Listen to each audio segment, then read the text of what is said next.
Bonjour, bienvenue dans votre émission Beauty Talk. Alors aujourd'hui, je suis avec Rama, photographe. Et aujourd'hui, on va discuter, échanger sur les projets, notre place dans cette société et plus encore. Donc, bienvenue Rama. Merci de m'avoir reçu. Voilà. Est-ce que tu pourrais un peu nous faire une petite description de toi et nous parler un peu de tes projets, ce que tu fais en ce moment? Alors moi c'est Rama, j'ai 26 ans et en ce moment je suis photographe portrait et mode.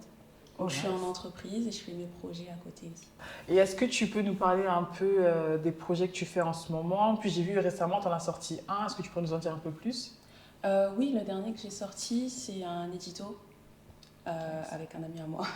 C'était vraiment pour du fun et on l'a soumis à un magazine, ça a été pris. Mais c'était un projet pour expérimenter. Voilà. Ok. Est-ce que tu as toujours voulu travailler dans la mode? C'est-à-dire que tu étais photographe mode. Est-ce que ça t'a toujours inspiré et intéressé? J'ai toujours aimé la mode, mais c'est vrai que c'est pas forcément le domaine vers lequel on est poussé quand on est plus jeune. Ça, c'est Donc, vrai. moi, mon parcours vers la photographie, il est un peu périlleux, on va dire. J'ai commencé il y a seulement 2 ans. Ok. Et avant ça, j'ai fait des études qui étaient complètement rien à voir. Et on va dire que le basculement entre les deux, il s'est fait par le mannequinat d'abord. C'est le mannequinat qui m'a permis de mettre un pied dans la mode. Et puis de là, j'ai découvert la photo. Ok. J'ai Et ton expérience en tant que mannequin, est-ce qu'elle était, comment ça s'est passé? Comment elle s'est passée? Ben, en fait, moi déjà de base, je ne suis pas de Paris, je suis de Marseille. Donc on va dire que le mannequinat à Marseille, c'est quasiment, voilà, c'est pas la même chose, très peu d'opportunités. Mais ça ne m'intéressait pas plus que ça. Et c'est quand je suis venue à Paris pour faire mes études où là j'ai eu des petites opportunités qui m'ont permis de m'intéresser un peu plus au mannequinat et de faire quelques trucs sympas. Est-ce que ça a été compliqué pour toi de trouver des contrats ou alors d'être booké pour certains shows ou pas? Ah oui. Ah oui. Ah oui, bah après, c'est pas le métier le plus facile. Hein. C'est vraiment. Enfin, je pense que moi, c'était l'idée que j'avais avant de me lancer là-dedans. Pour moi, c'était. Tu rentres dans une agence, l'agence te trouve des castings, etc. Moi, il faut savoir que je suis très grande, donc on me voit de loin, je suis fine, je suis noire. Voilà, on me voit, donc j'ai été repérée par des agences. Après, ça n'a pas forcément abouti à quelque chose de sérieux. Et on va dire que la plupart des jobs que j'ai fait, c'est des jobs que j'ai trouvés moi-même. Dans le sens où j'ai été signée à 2 reprises dans des agences qui sont assez, voilà, qui sont là, quoi. C'est pas non plus des charlatans. Mais voilà, parfois ça prend pas, quoi, tout simplement.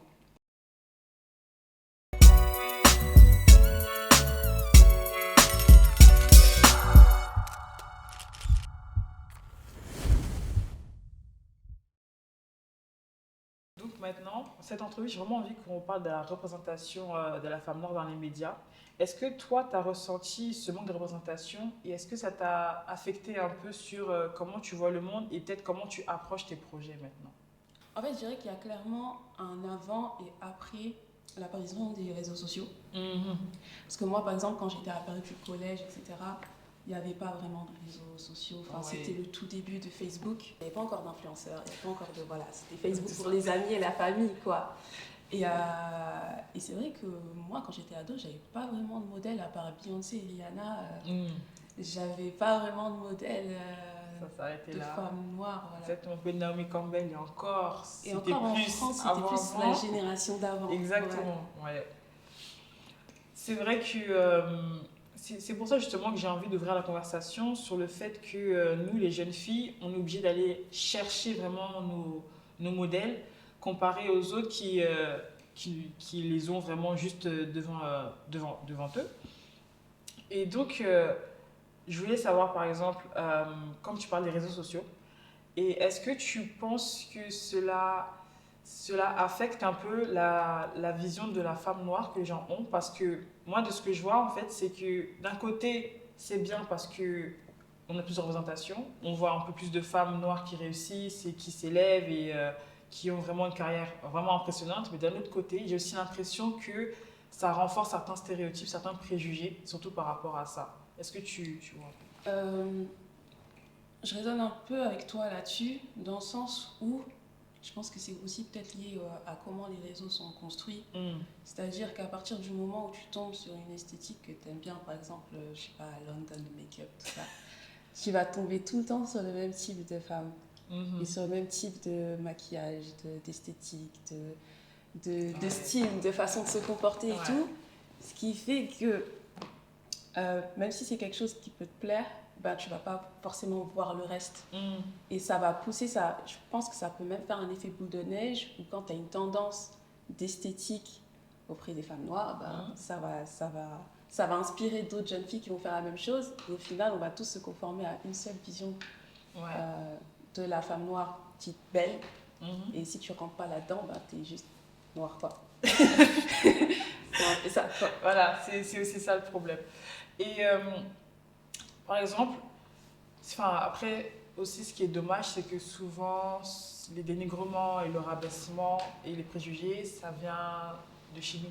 Clairement, bah, par exemple, moi j'ai porté des locks pendant 5 ans. Ok. Quand j'avais commencé, c'était pas encore vraiment la mode. Alors là, je me suis aussi mais pourquoi tu fais ça? Parce que surtout, les locks, quand on commence, c'est pas le plus classe. Enfin, voilà, c'est pas forcément comme on s'y attend et tout. Mais c'est vrai qu'on me disait, mais pourquoi tu fais ça? Pas te coiffer, c'est pas beau, ça fait crade et compagnie et tout. Bon, après, paradoxalement, quand ils étaient bien longs et beaux et que j'ai décidé de les couper, c'était le contraire. C'était pourquoi tu les coupes, tes cheveux sont longs, pourquoi tu te rases de la tête. T'es pas fière d'être noire. T'es pas fière d'être noire, tu vas remettre des faux cheveux. Donc ouais, c'est vrai que, je pense que la plus grosse contrainte qu'on a, elle est face à notre propre communauté au final. Exactement, ouais. Sur tout ce qui est beauté en tout cas. Oui, ouais, ça c'est vrai. Et par rapport aussi à l'acceptation de soi-même, par exemple, comme tu parles des locks, moi pendant très longtemps j'avais les cheveux défrisés.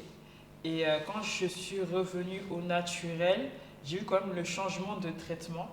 Et après, je vois aussi la différence entre quelqu'un qui a des cheveux courts naturels et des cheveux longs naturels. Il y a toujours aussi plusieurs critères en fait qui fait que plus on se rapproche du plus clair, même dans les critères, c'est-à-dire des cheveux longs, un teint un peu allé, des traits fins, on passe un peu plus. Mais quand on a plus des traits négroïdes, on peut le dire, la beauté, bizarrement, là, devient subjective. Là, il faut dire, bon, faut voir un peu, cale un peu les angles comme ça. Si on regarde un peu comme ça, elle peut être belle. Alors que c'est dommage, en fait, qu'on arrive à ce niveau-là. Et donc, maintenant, par rapport à tes projets en photographie, toi, qu'est-ce que tu voudrais capturer? Qu'est-ce qui t'inspire, toi, dans la photo? Bah, moi, ce que j'aime avec la photo, c'est vraiment de pas forcément capturer un instant, parce qu'au final, c'est des choses qui sont assez travaillées, assez préparées. Donc, c'est plus le processus de création, créer un personnage et créer une histoire à travers la photo. Et c'est vrai que là, ce que j'aime faire le plus en ce moment, c'est associer cet entre-deux entre la culture africaine qui a été transmise par nos parents et la culture dans laquelle on a grandi en France. Ouais, exactement. Donc je travaille de plus en plus avec des vêtements traditionnels, j'essaie d'en faire un truc un peu plus comment moi je le vois. Parce que quand je fais mes recherches, c'est vrai que ça reste très ancré dans le traditionnel africain. Et j'essaye de le rechallenger et de le faire sortir dans un contexte ou un environnement qui nous ressemble un peu plus, qui est plus urbain et c'est où on a grandi, quoi. Exactement. Oh, j'aime beaucoup ça. Et est-ce que tu dirais que maintenant ça fait dire un moment que tu es dans une industrie d'image, on peut vraiment dire ça comme ça.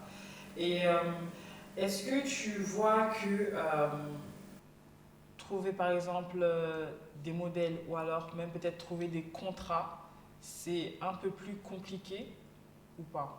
En tant que femme noire? En tant que femme noire, oui. Trouver des modèles, trouver des contrats. En tant que photographe, je pense que... Bon, je vais faire le parallèle avec le mannequin. En tant que photographe, l'avantage, et je pense que c'est ce qui m'a aussi attirée dans ce milieu-là, c'est que tu contrôles en fait l'image que tu produis. Et donc, tu peux clairement mettre en avant ton travail sans qu'on sache forcément à quoi tu ressembles. Donc je trouve que c'est plus facile dans ce sens-là de trouver des modèles, parce que les modèles, elles vont se reconnaître ou pas dans ton travail. Elles vont plus résonner avec ton univers. Alors que quand tu es du côté de modèle, c'est toi le produit en fait. Et soit ça passe, soit ça casse. Ouais. Et quand on est noir, c'est d'autres ethnicités aussi, on va dire quand on n'est pas blanc. Il y a un ou deux styles par race.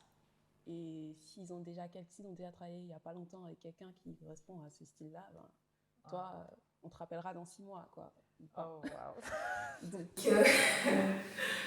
Donc, voilà, c'est pour ça aussi que je pense, en tant que mannequin, je me suis plus intéressée à la photo quand j'ai vu les photographes travailler. Parce que j'ai vu qu'ils avaient beaucoup plus de marge de manœuvre, déjà dans ce qu'ils produisent. Ouais. Moi, quand j'étais mannequin, j'avais aucun pouvoir de décision sur tout ce qui se faisait en amont et après.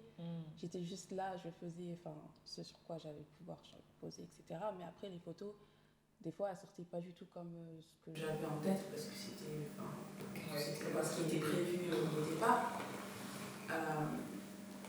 Donc ouais, après là, j'ai l'impression vraiment que, en tant que femme noire, en fait, j'ai moins, comment dire, je ressens moins le poids ou les stéréotypes qui viennent en tant que femme noire, en tant que photographe, du coup. D'accord. Dans certains aspects, dans le travail en lui-même. Ouais, après, il y a d'autres trucs où des fois, il y a d'autres situations où des fois, ça, voilà. Quelles autres situations? Est-ce que tu peux nous dire? Par exemple, dans des situations de network, etc.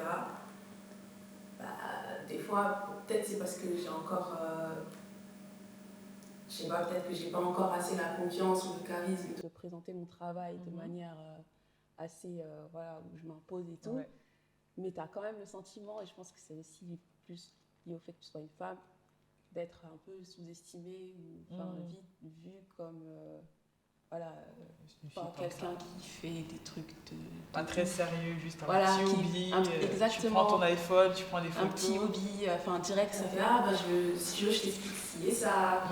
Naturellement, ça te voit comme un... Alors qu'au final, on a le même niveau d'expérience. Hein. Oui, bien sûr. Quand tu vois après, quand tu compares et tout, les expériences et tout, on est très similaires, mais il y a cette envie de dire, je te prends sous mon aile, voilà. Je te prends sous mon aile, si tu veux, je peux être ton mentor, etc. Je vais te guider, ton manager, j'ai des contacts. Voilà. Je vais te montrer la vie, en gros. Exactement, ouais.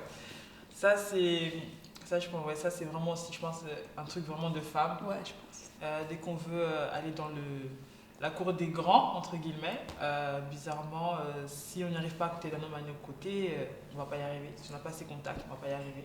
Donc c'est un peu désolant. On peut se débrouiller. On ne dit pas non à de l'aide, mais on peut se débrouiller. Voilà. Ok. Et toi, dans tes projets avec la photographie, où est-ce que tu voudrais aller? Est-ce que tu as par exemple un dream job ou par exemple vraiment quelqu'un avec qui tu voudrais shooter, une compagnie ou quelque chose comme ça? Ouais, moi je pense que mon dream job vraiment serait d'aller plutôt du côté de tout ce qui est éditorial. Je pense qu'il y a beaucoup plus de liberté créative, mais aussi la portée du coup que ça amène derrière. Je pense que c'est. Moi je vois les derniers shootings, par exemple avec Vogue, etc. Travailler avec Lucen de Yakuza, travailler avec plein de trucs. Je trouve que niveau portée, il y a quelque chose. Ouais. Parce que le commercial, c'est sympa, mais au final, c'est vraiment pour se faire de l'argent. Donc, on sera toujours guidé par l'opinion publique et par ce qui est politiquement correct ou pas. Alors que dans l'édito, on prend beaucoup plus de risques, j'ai l'impression. Ça, c'est bien. On travaille l'imagination. Ouais.